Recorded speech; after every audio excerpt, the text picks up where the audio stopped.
What's the deal, baby? It's your boy OGC with OGCTV. Man, I told this story, but then I listened to the audio from it, and I had music playing in the background, so it kind of made the story a little distorted.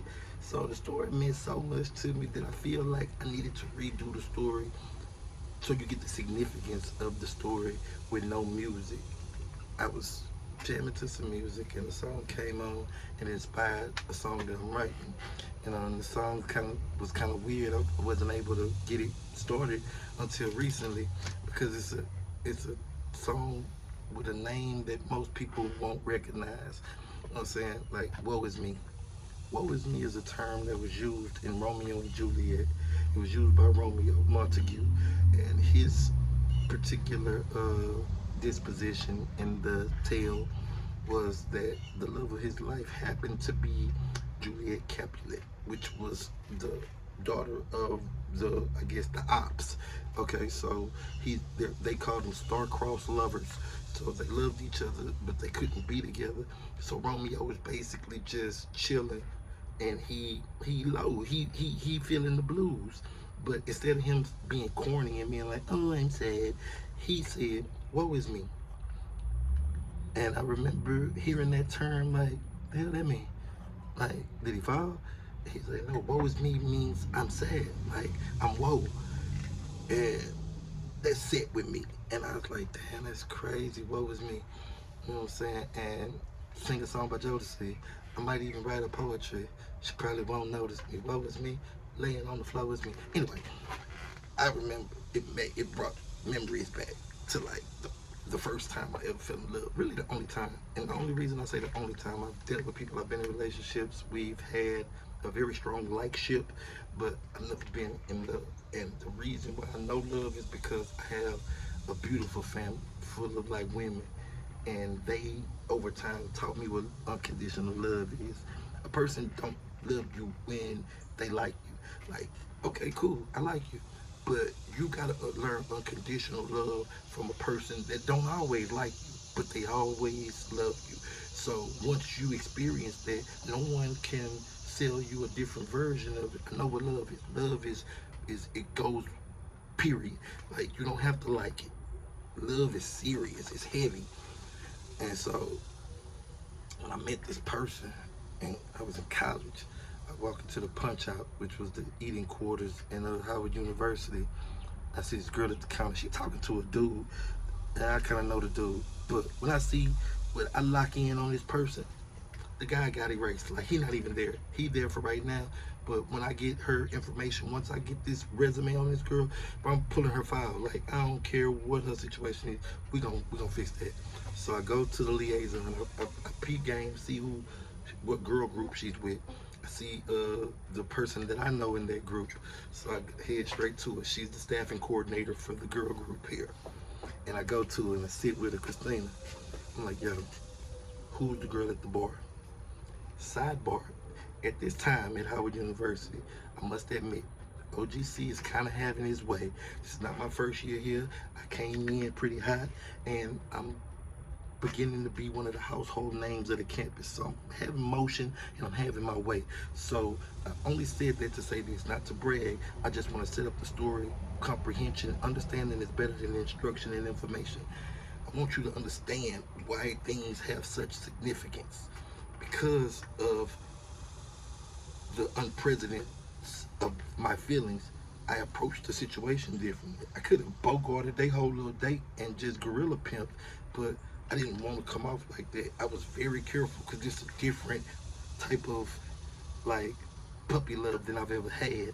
And I'm like, I don't want to step on no landmine. Like, how do I approach this? And when I told her who I was looking at, she like, "Oh, that's old girl." I ain't gonna say her name because I ain't trying to embarrass her.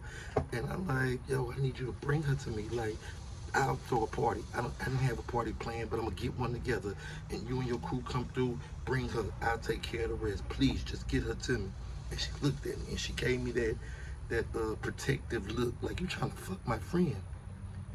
And I didn't know how to proceed after that because I did, but I did want to, but that was not all. It's like, yeah, but I actually want more with this. And just that alone made her give me a look And then I gave her another look, and she just like, she was blown away. She was like, "You for real, huh?" And I was like, "Yeah," because I understood her surprise, because I was just as surprised. Like, I don't know why I feel like this, but I'm dead serious. Bring her whatever you need, I'll provide. Like, I'm that interested. Like, if I need to go get a fucking horse and carriage from someone heavy waiting, I can do that. Like, tell me if that's what it takes. Who cares? Stranger things have happened. Point is, like, she brought her, things happen, and I'm gonna be real with you, man. Like, there was a point in my life where I was really top shelf thugging, and I thought of myself as like a gangster. Like, as a kid living in the hood, I'm gonna be honest with you, I didn't want to be a choir director or a pastor. As a young kid, I wanted to be Nino Brown or else Jay Prince. I just knew I was gonna be a gangster, and I didn't want to be a random gangster. I was gonna be a mob boss one day, and that was like my highest aspiration. Like, that was better than an athlete or anybody. They just had anonymity. They could do anything. They control shit, and so I didn't take much stock in being just a fucking citizen, like what you call the people? They made a movie by the same name with the crazy dude that was in prison killing folks. A law-abiding citizen, whatever it is. I never even entertained the thought that that might be the way to go. And then I get with this girl, and she make me believe something I never believed. Like, oh, these are the butterflies people talking about. Like, that little funny fluttering feeling in my stomach every time I get around. That's butterflies. I'm like, oh shit. And for like a tough guy, even feeling like that, knowing you can feel, that's like going to a park and being pushed on a swing, and you kind of, your body gets scared, but a fun scare, and you're like, ah, damn, I ain't fucking played and had fun like a kid for a long. I ain't been a kid since a kid, and just giving me that feeling just made me love her even more.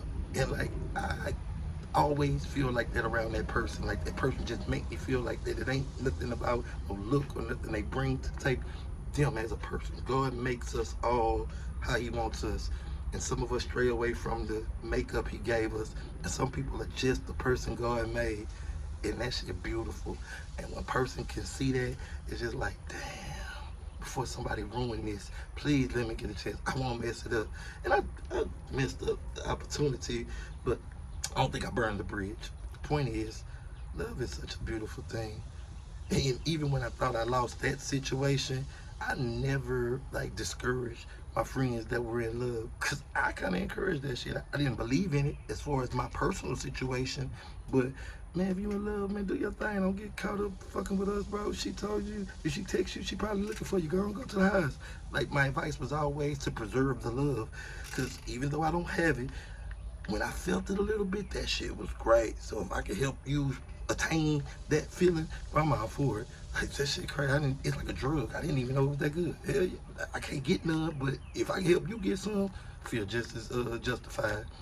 Long story short, this person is an amazing person, and we determine our mental state and health by who we surround ourselves with. We have certain friends that are probably causing us ulcers, but we keep them around like they have seniority because they've been around so long. You don't know why you've had this dormant disease in your life too. This horrible anxiety, like mad cow disease in your heart, because this anchor is holding you down. Some people are gonna build you into your next level, and some people are gonna never let you level up because you carrying around the disease. Love is stronger than hate. You know, like, they weaponized us against each other, and not everyone is like either an op or they somebody you want to knock. People don't even want relationships anymore. They just want to fuck, and then it's transactional. Send me this much on my Cash App, and I do something strange for you. And I'm like, I don't really want anything strange. I really settle for plain Jane these days, like something I could trust, a household name or something. I don't like all this new stuff. I really don't know what it is. You might be putting cherry Coke in a Diet Coke bottle, and that's kind of frowned upon in my area. Long story short, I just like to thank the person for even showing me what that was about, because there was a recent test. She came to visit, and I'm telling myself, like, I mean, I remember how I felt in college. That shit was fun. It was great times. Like, I got a chance to be a kid again when I got back. life started life and my knife started slicing and I got all the way out here. Like I'm super thugging now. Like I don't even be like that no more. And when she opened the door, there's a girl that I like. Like that shit, it's crazy. Everybody can't get every reaction out of every person. But when you see what people can pull out of you, you'll pick your team better. And it just whoever helped make, like I said, my sisters taught me a lot about being a man. Because another shout out to the Lay It On The Line podcast. Things that were getting discussed in that podcast last night, I opened it for myself because I'm talking to a woman and she kind of has this axe to grind almost like my sisters would have. Like, why is a mother so strict on a daughter and not a son? And I'm like, sons have to learn different lessons in life, and the mother nurtures and loves them, but the lessons that the son needs to learn aren't taught to him by the mother. Like, she's gonna give him tools to use in life, but the real lessons in life that he's gonna learn, the mother doesn't even know how to teach him. The best lessons I got in life, I didn't even know they were lessons. I was kind of angry about them, I had resent about them until I got older and understood them. Like, oh, that's what he was showing me. I thought that nigga was tripping. He was showing me how to be a man amongst other men and not let people build fear in you by proximity. Now make your presence felt. You a man, stand there. If somebody's close to you, you let them know. And if they showing you disrespect, bump them. I'm like, yo, that's a bit much, Pop. But he letting me know, like, don't be no timid person out here. People will take advantage of the weak. And it's just crazy to be around somebody that you could be vulnerable around. That's love. Like, to always be watching your back and thinking this person is planning on swindling you, that's a horrible feeling. Like, the reason I fell in love with the person was because they didn't give me that vibe at all. We didn't have all great times, but when we got into it, they never cursed me out and said things that they couldn't take back. They got quiet on me and stopped talking. And I saw how effective that was. I was like, oh snap, people can do this? Like, a person can get into it with you, stand their ground without hurting your feelings. And I was falling deeper in love. Like, damn, every girl I liked where I'm from, once we get mad at each other, she say some stuff that she probably never heard her mama say, and she can't take that back. We can say we forgive each other, but once you hurt a man's, like, or ego, that's a piece of jewelry that you can't repair. And we could say it's okay, but we just lying because we trying to mask it. Like, don't do that. We don't have a very strong sense of self because no one treats us with appreciation for all we're worth. We're devalued by life. The only person that really even can see our worth is the black woman. And for them to be weaponized against us, man, that's a horrible feeling, man. And nobody wants to feel like that. So, long story short, look for the love in life. Someone loves everything you do. Someone loves the way you do it. And then someone finds a problem with everything you do. You can feed the homeless, but you ain't have to put it on Facebook. You ain't have to be out there all early playing your music, though. You shining on them, letting you know you got a nice car. Check the energy. Stop listening to things people are saying and getting caught up in who they are and how long you've known them. Just look at people's energy. We've gotten into these bodies and we've gotten so attached to these ideologies and traditions and rituals. We get out of the very easy way, like babies can tell if you're a good person because they can see your energy. They can see where the angels are still around you, or if there are devils there. And I have to periodically check with babies. When I'm in the line at a store and I see someone with a baby and they're looking, I always like look and see how the baby reacts. If they cry or cower away, or if they just like start laughing and playing, I'm like, okay, so I still got my angels on. So he's not through with me. Cool. It's reassuring. But the point is, even though I've had to lean into my dragon a few times and fully go with that move, being able to be in love and feeling that, even if it was only for temporary times, man, I wouldn't trade that for the world. I'm gonna keep it 1,000 with you, man. Like, I've learned to be comfortable being uncomfortable. But if I could have it feeling, boy, stop. Like, I'll take it. You know what I'm saying? Like, just look for love in life. It's not that hard to find if you quit carrying around all that hate. OGC, man.